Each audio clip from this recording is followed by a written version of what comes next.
The scent of honeysuckle usually hung heavy and sweet on Maple Ridge Lane, especially in the evenings when the sun dipped below the old oak trees. It was the kind of street where everyone knew your name, where kids still rode bikes freely, and where the rhythmic thud of a basketball against asphalt was a common lullaby. Our houses, mostly brick and well-kept, sat comfortably on quiet courts, each home a testament to years of peaceful living. My mother, Eleanor, had lived in her house for over 30 years. It was a modest, charming place, full of memories, and the yard, her pride and joy, was a riot of color thanks to her green thumb. I'm Chloe Davies, 22 years old, and though I had my own apartment a few towns over, Maple Ridge Lane was always my true north. My mother's house was my sanctuary, a place where I could breathe and truly be myself. I visited her often, usually a few times a week, sometimes staying for a full weekend. We had our routines: morning coffee on the porch swing, long walks around the court, and evenings spent sharing stories and laughter. Our bond was unbreakable, built on a foundation of mutual respect and deep, abiding love. Mom had raised me on her own, instilling in me values of kindness, community, and standing up for what's right. Those lessons I was about to discover would be tested. About 2 years ago, the house directly across the street from my mother's, a stately two-story with a wraparound porch, went up for sale. There was a buzz of excitement on the lane, whispers about who might move in. Everyone hoped for another nice family, someone who would fit into the quiet rhythm of our community. We were all a bit surprised when it sold quickly to an investment group and was promptly listed as a rental. It wasn't unheard of on Maple Ridge, but it was less common on our specific court. We all hoped for the best, of course. The new family moved in a few weeks later, a husband, a wife, and 3 children, all grown, old enough to drive, which meant more cars on our already cozy street. At first, things seemed normal.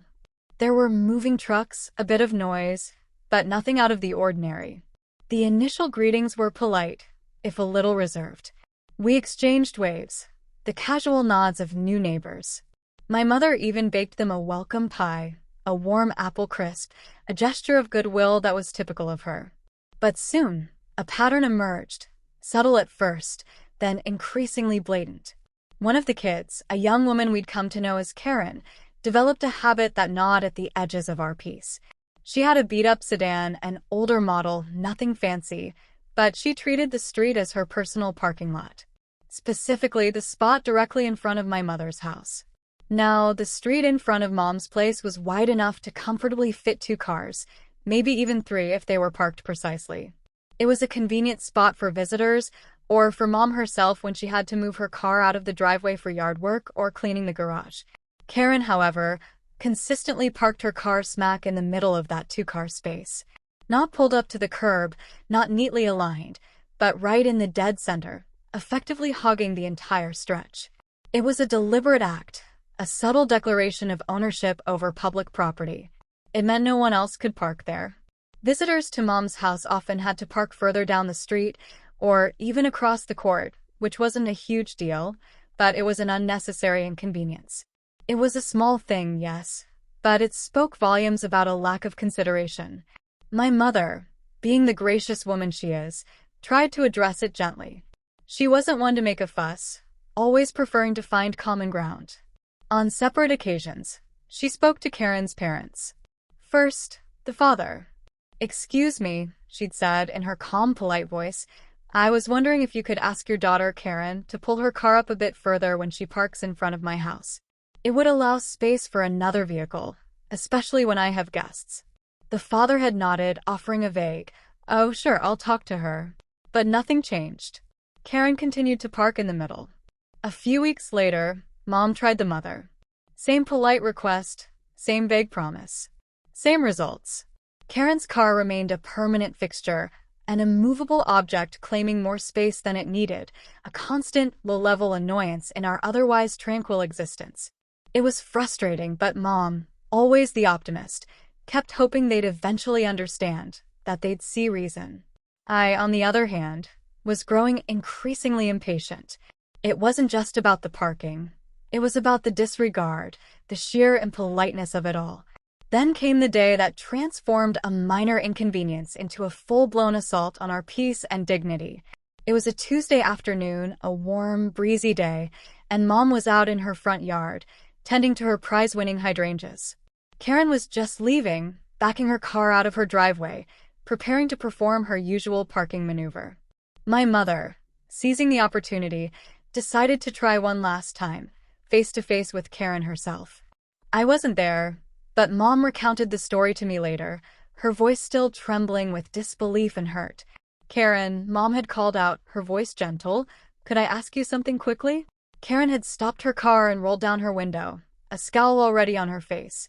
"Yes," she'd snapped, her tone dripping with impatience.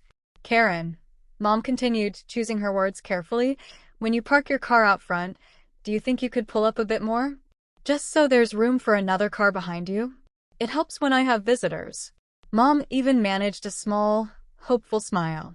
What happened next was like a punch to the gut. Karen had leaned out of her car window. Her eyes narrowed, her face contorted in a sneer. "You know what?" she'd spat, her voice low and venomous.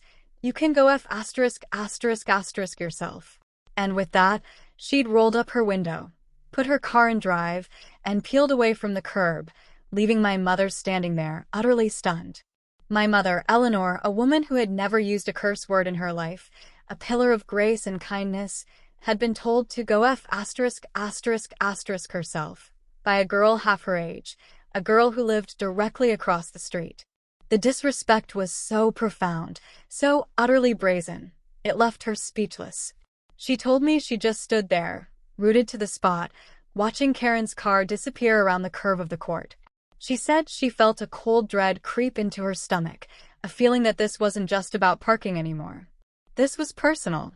This was a deliberate act of aggression. But Karen wasn't done.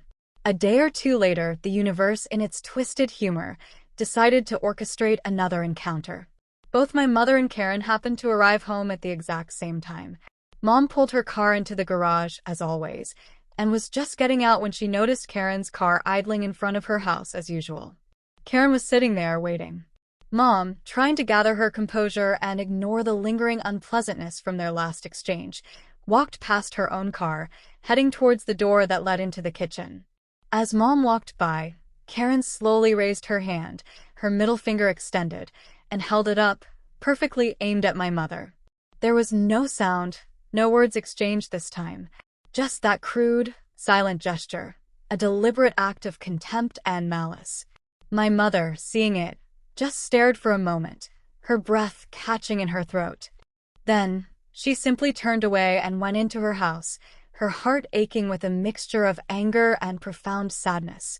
She wasn't just hurt, she was insulted, violated in a way that felt deeply personal. When she told me about these incidents, the words came out slowly, tinged with a raw vulnerability I rarely heard from her. I listened, my blood slowly beginning to boil.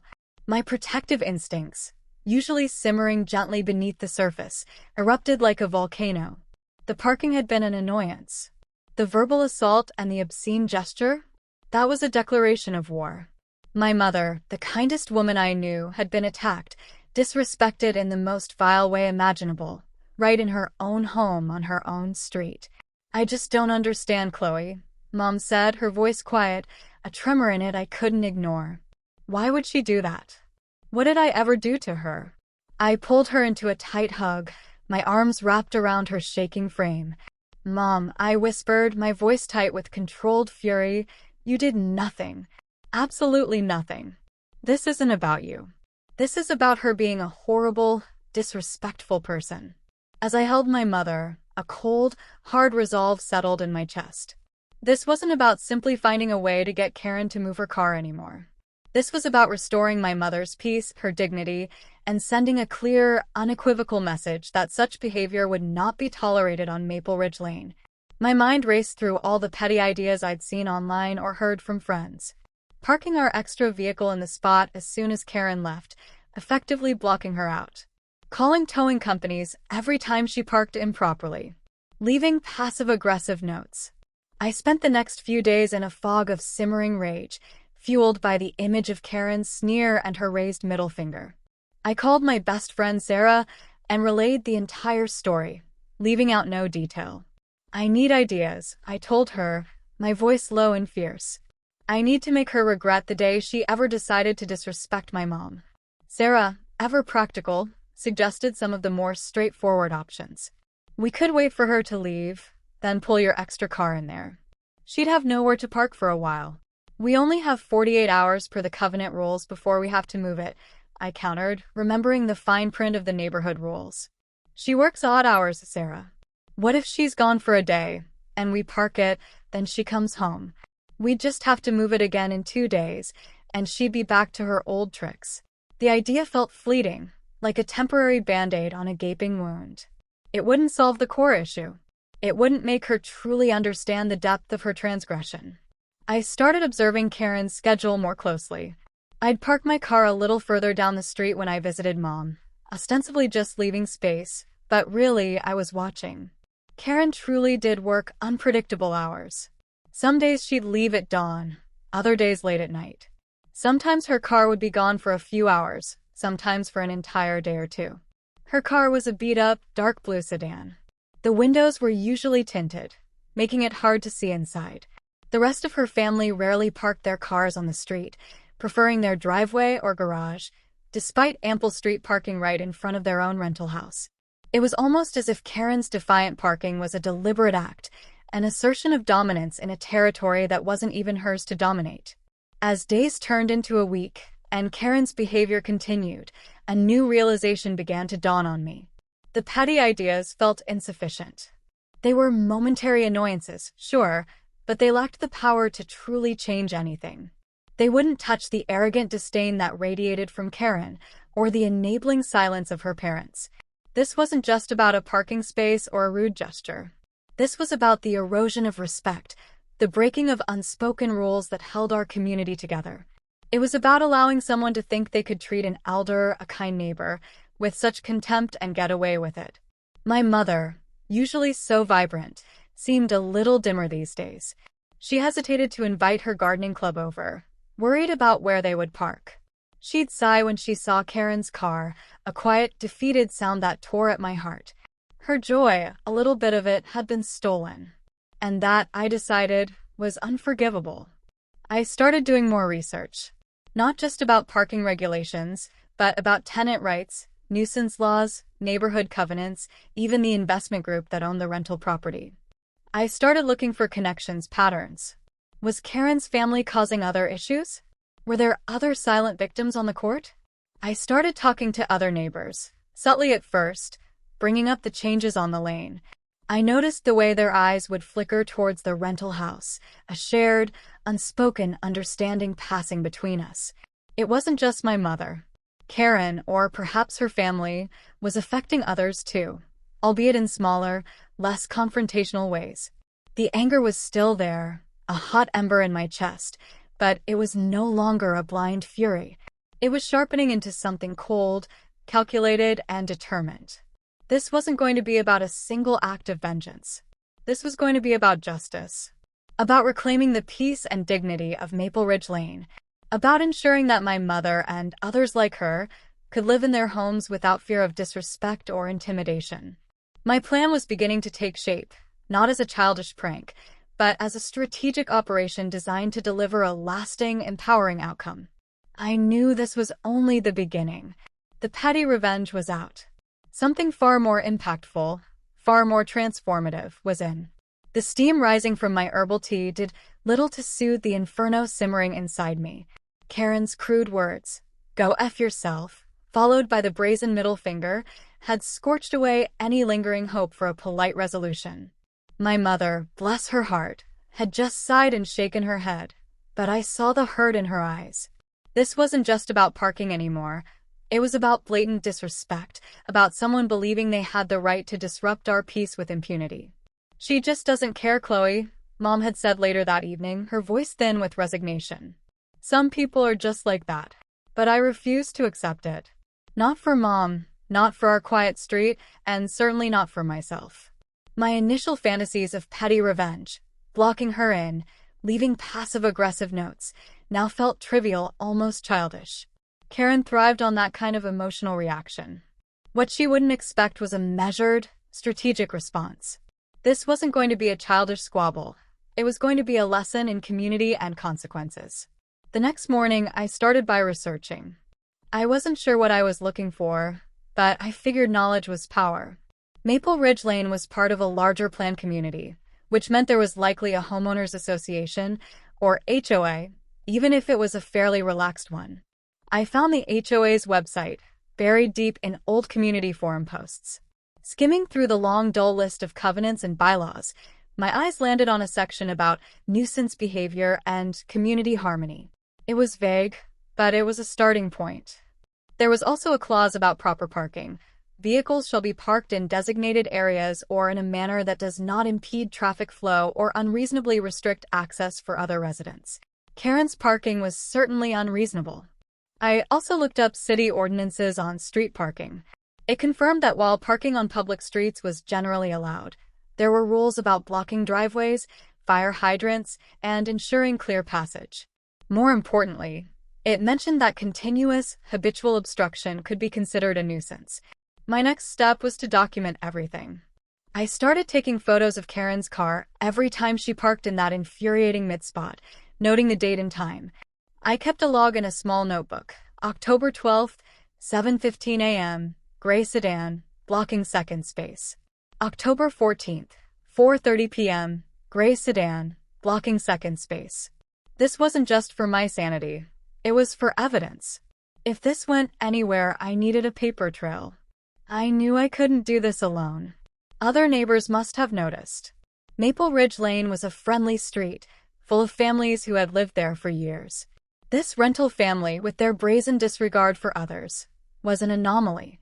Over the next few days, I made it a point to be outside when other neighbors were. I started with Mrs. Peterson, a sweet, elderly woman who lived 2 houses down. "Isn't it lovely today?" I started casually, though I do wish people would be a little more considerate with their parking on the street. It makes it so hard when visitors come. Mrs. Peterson nodded, her eyes twinkling. "Oh, you mean that girl across from your mother's?" "Yes, dear, it is quite annoying.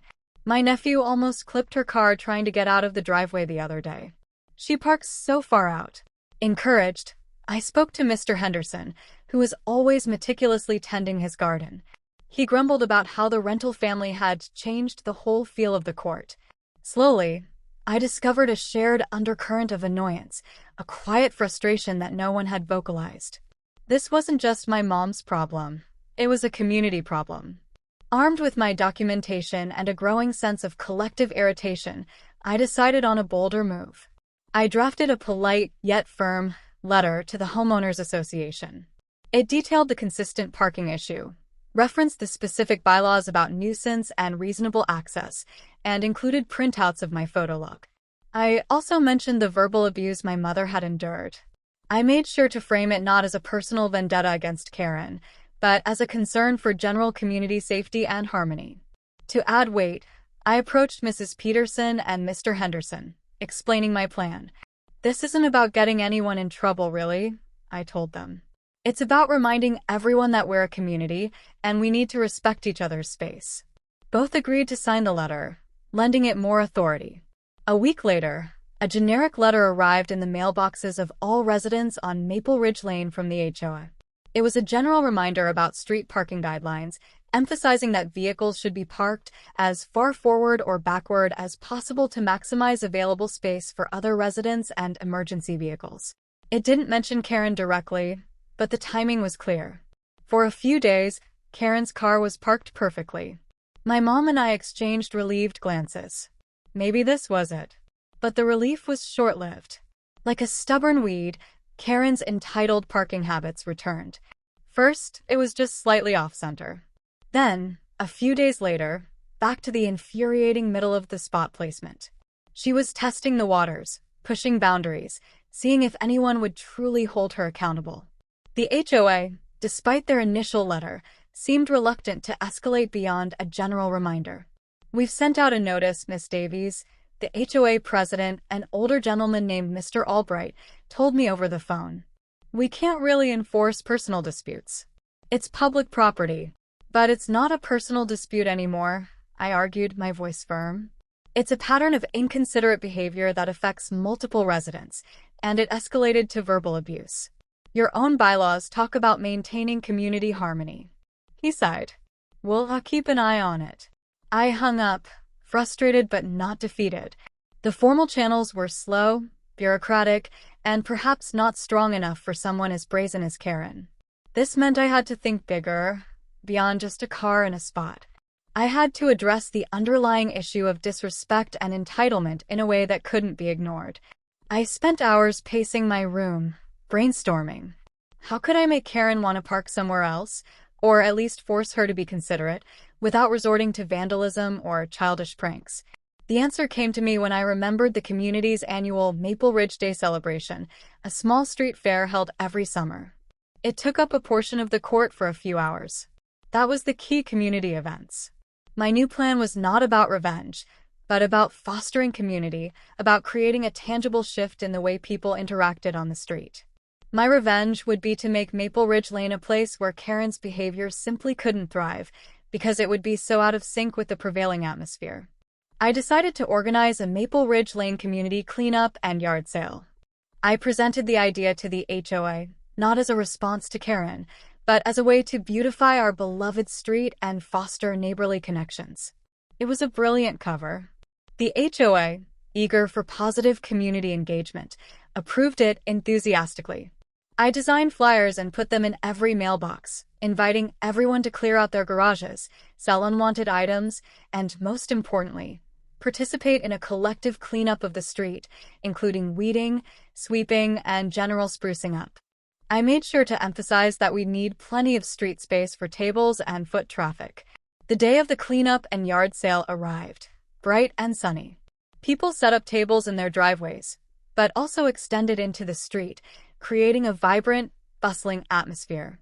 We had designated cleanup zones on the street itself, with groups of neighbors raking leaves, pulling weeds from the gutters, and even washing down the pavement.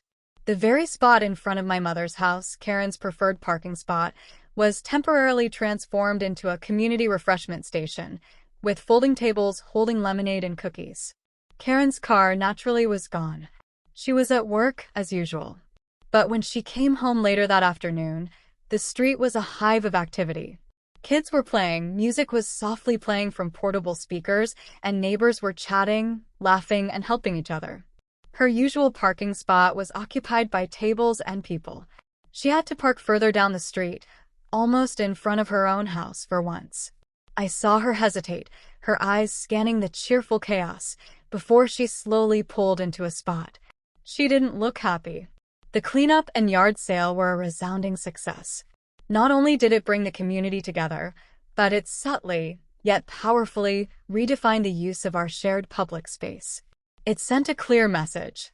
This street was for everyone, not just for one person's convenience. The immediate effect was that Karen started parking more considerately. Not perfectly, but often far enough forward or backward to allow a second car. It was a small victory, but it was a victory nonetheless. The public, communal use of the street had disrupted her habitual inconsideration. But the real, lasting impact went deeper. The cleanup had sparked something. People realized how much they enjoyed connecting with their neighbors. Mrs. Peterson started a weekly walking group. Mr. Henderson organized a tool-sharing network. There was a renewed sense of pride and ownership in Maple Ridge Lane. One evening, about a month after the cleanup, I was outside with my mother. Karen drove up, slowing as she approached our house. For a moment, I braced myself, but then she pulled her car all the way to the curb, leaving ample space behind her. She didn't look at us.